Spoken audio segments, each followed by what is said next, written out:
Welcome everybody to Pop Friction Super. I've had the worst time making videos this week. Something to do with my phone, not enough storage space, or some bullshit. I've cleaned it out. I've done everything but factory reset it. I'm not going to do that because I'll have to go through a whole lot of bullshit to get back photos and apps and all that shit. Went to a comic book convention last week, RobCon.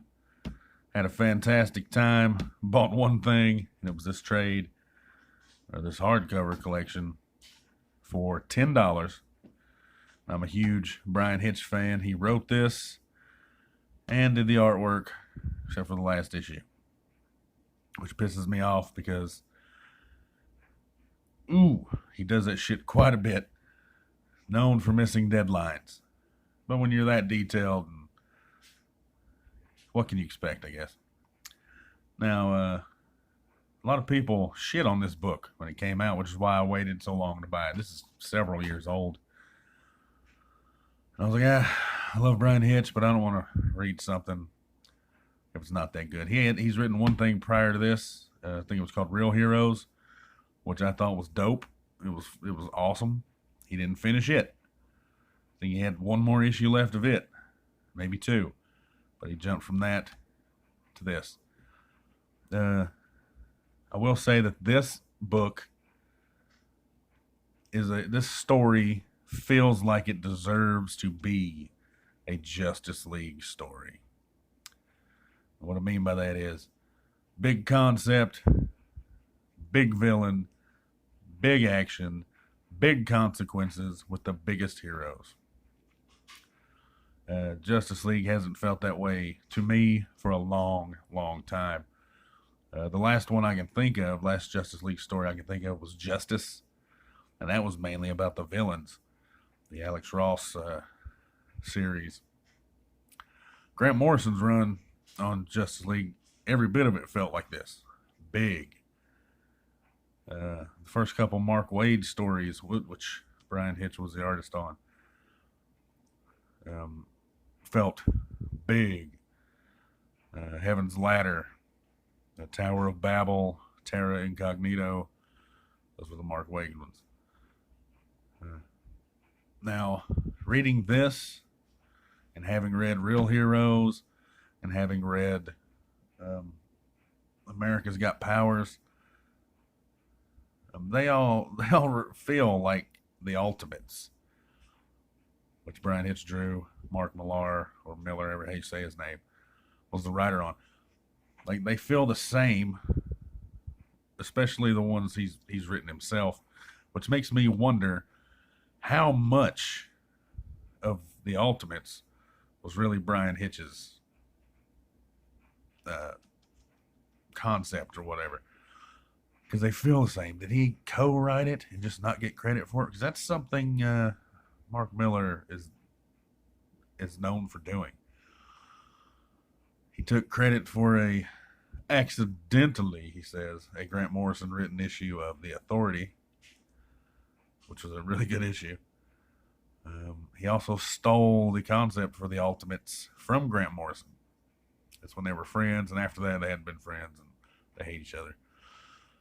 And rightfully so. He steals ideas. Fuck him. But how much of the Ultimates was Bryan Hitch besides the artwork? Because this felt like reading this, I would have thought Mark Millar had written it. It has that same feel, that same flow, and I was just like, what's going on here? He's also writing, he's written several volumes of Justice League after this. So we're going to check out. He didn't draw them, but looks like they have some pretty good artists in there. This story, it's just huge. Every character gets a chance to do something cool as fuck. I even like the Cyborg stuff in here. I'm not a big Cyborg fan these days because he's everywhere. He's in everything. I do miss Martian Manhunter being in the Justice League. In this story, the great god Rao comes back to Earth, or comes to Earth. He's the Kryptonian sun god. And he's just cool as shit. You see that? Keep hitting the camera. Look at that. It's just beautiful artwork. The inks are fantastic. I'm a firm believer somebody should always ink Bryan Hitch. He should never do it himself. But, you know, if he does it himself, he gets paid for inking it and drawing it. The colors are great. The panels are fantastic. The composition in these panels is amazing. Every artist should take a look at guys like Bryan Hitch, especially young artists. Take a look at Bryan Hitch. Take a look at Jim Lee. Go back and look at John Byrne, Claremont. I was thinking of X-Men. Kirby. And just look at how they arrange panels. Like they throw enough in there. And every panel you'll notice, this is key for comic book artists. You've got empty space. I mean, yeah, there's some artwork in it, but it's nothing important. A lot of artists forget that, especially these newer ones. Anyway, Rao comes to Earth. He starts curing disease, illness. He goes to Africa and turns the desert into a tropical paradise. Starts solving the hunger problem. But he's brainwashing the people, it seems like. And Batman's the only one that really realizes that Batman and Cyborg. Because Aquaman he's down in Atlantis, really, not really paying attention. Wonder Woman, Rao made sure to get rid of her quick, because she's an actual god. In the New 52, she was the daughter of, who was it, Zeus? I can't remember. So he destroys Olympus. The gods run from him because he's so powerful. But he sends Wonder Woman there and she can't get back. Genius. Hal Jordan and Barry Allen, I believe it's Barry Allen in the 52. They get shuffled off too, back to ancient Krypton. And then they get separated. There's this, it's so good, guys. I don't know why people hated this. Oh, the fight between when Superman finally wakes the fuck up. He's like, fuck this guy. It's a great fight. Fight of the year that year, I would say. Superman beats the living shit out of him. And then the guys are standing there and they're like, are you done? And it didn't hurt him at all. He's like, every time you hit me, yeah, it hurts. It kind of hurts, I guess. But every time you hit me, you kill some humans. Because I'm connected to all of them. That's how I get my power. And Superman's just like, fuck.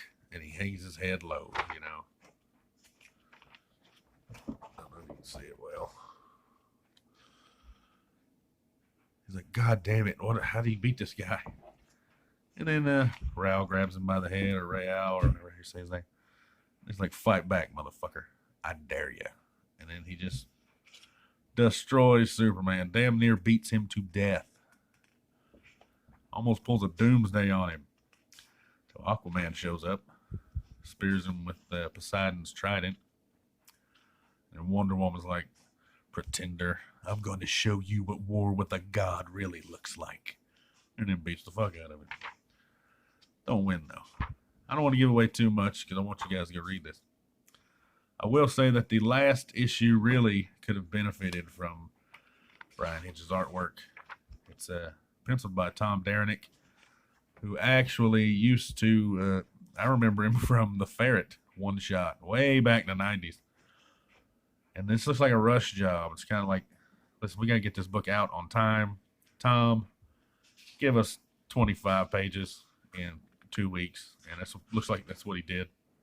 Because I've seen his artwork on other things besides this over the years, and it's usually better than this. Good story, though. We got some good pin-ups in the back. Got a Joe Mad pin-up.